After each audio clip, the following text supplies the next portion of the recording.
Hello guys and welcome to our brand new format. It's challenge time. Today we are making a game in Scratch in 10 minutes. Let's get it started. Now, I've already prepared the skins for you. Just take a look, isn't this brain a real stunner? This amazing brain was generated with the help of our body, AI. And oh, I hear a bunch of questions already. Yep, this game is about your e-brain. What does it mean? Well, it's all about your own behavior. Yes, you, right there, in front of the screen. We have sorted the pictures out and now it's coding time.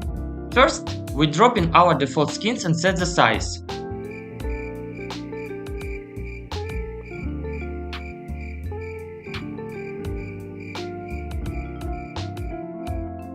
Second, we set up a forever loop, one of my absolute favorites because it opens up so many possibilities. Our brain should be pulsating, like it's alive. But no, not just expanding endlessly. We have got to keep it under control. That's why the set size to 100% block has to be right there, standing guard. Next up, let's add a little delay, just enough to give our players a try to click a button. Alright, next up, Scratch is taking us straight to variables. Oh yes, we need it, because you, my friends, need a place to store your values somewhere inside the program. Here we go, 3 mighty words: IQ, mood, and vocabulary. Oh, and one more, state. The state tells us which brain picture we need to show. It's going to be generated randomly. Now, let's set up our starting brain power. For IQ, the default will be a nice round 100. Vocabulary, let's start at 3000 at least, that's already Shakespeare level stuff. And mood, let's keep it at OK for now. By the way, quick pit stop for a comment. If you want to see a video on your own topic, smash that thumbs up. We have got to push this beautiful content through the ocean of viral YouTube videos, and after that, drop your crazy ideas down below. Okay, right now we are implementing random. So, here we can get a number from 1 to 7 and set this number as a state value.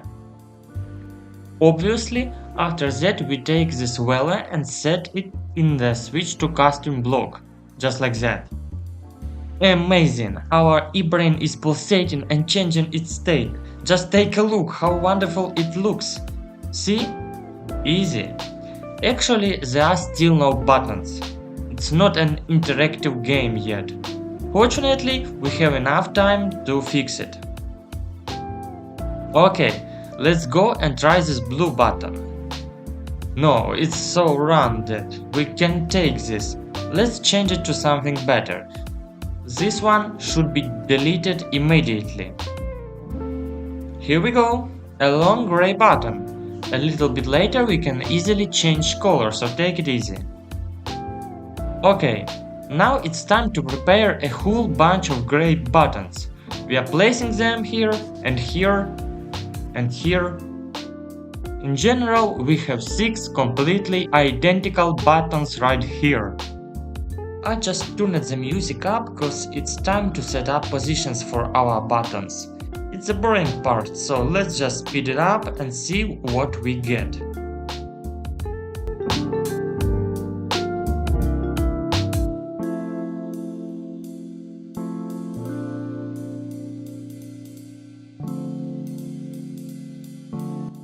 Hey, I see you are definitely watching this without subscribing. However, how will you know when I drop the next awesome video? Hit that button, pal. Click and welcome to the crew.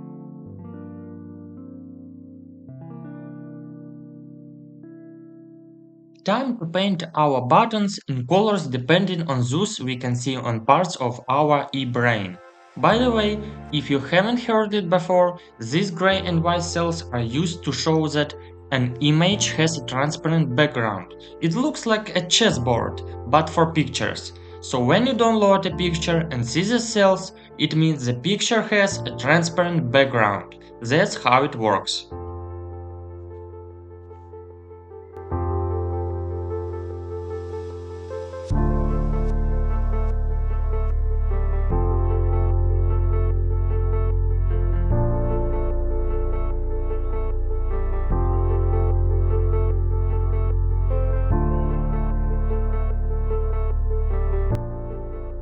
you are right. We need all the time in the world. Paint all of buttons. But I have already speeded up, so just sit and relax, and it won't be a long story. And we have only a few buttons, so we're almost done with it.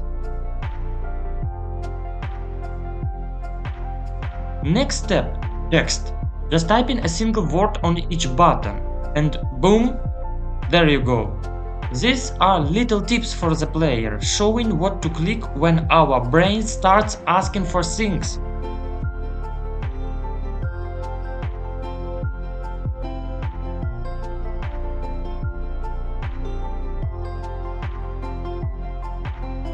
Moving on, copy-paste time. Amazing, right? As you can see, we need to add some code for a basic button animation, a nice little scale-up effect.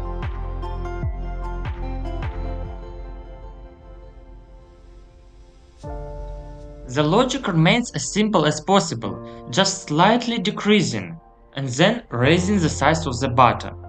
After that, for our button, it doesn't matter which one we consider.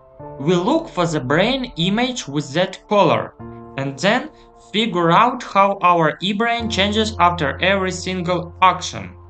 First thing, checking the condition.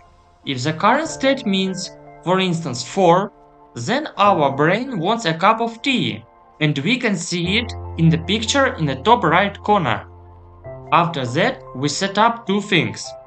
First, if the user clicked correctly, our behavior leads to one consequence. Second, if the user clicked the wrong button, we decrease our parameter just a bit. Now we are just doing the same thing for the other buttons. Make your own game logic. Make the user happy after long hacks, or drive them crazy if our brain didn't get any TikTok video. It's up to you what happens in different situations. Now you can just watch how I managed it.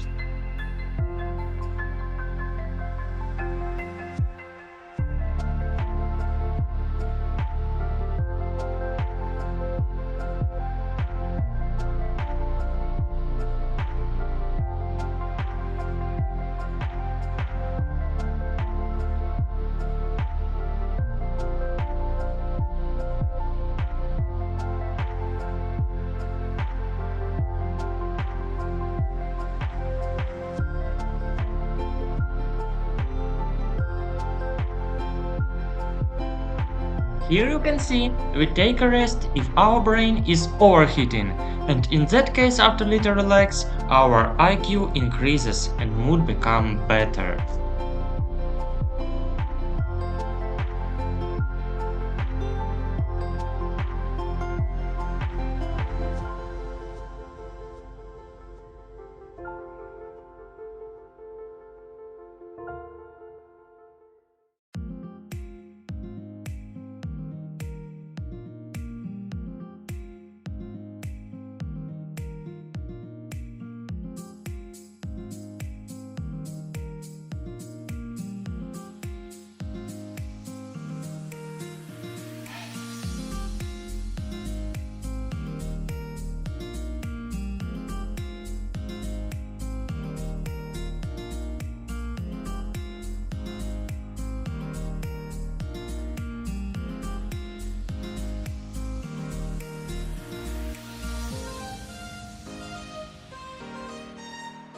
Look at that! The button is growing just like our universe, but we need to stop it before it goes Big Bang on us. So we set its size back to 90% and copy the same code in a different buttons. Okay guys, looks like we have already finished this project. Our job is really amazing because today we made something extraordinary and powerful. I hope this video was useful for you, so share it with your friends and subscribe to my channel. I really want to see if this content is needed by my young audience. That was me, IT Elephant, and thank you for watching and see you next time.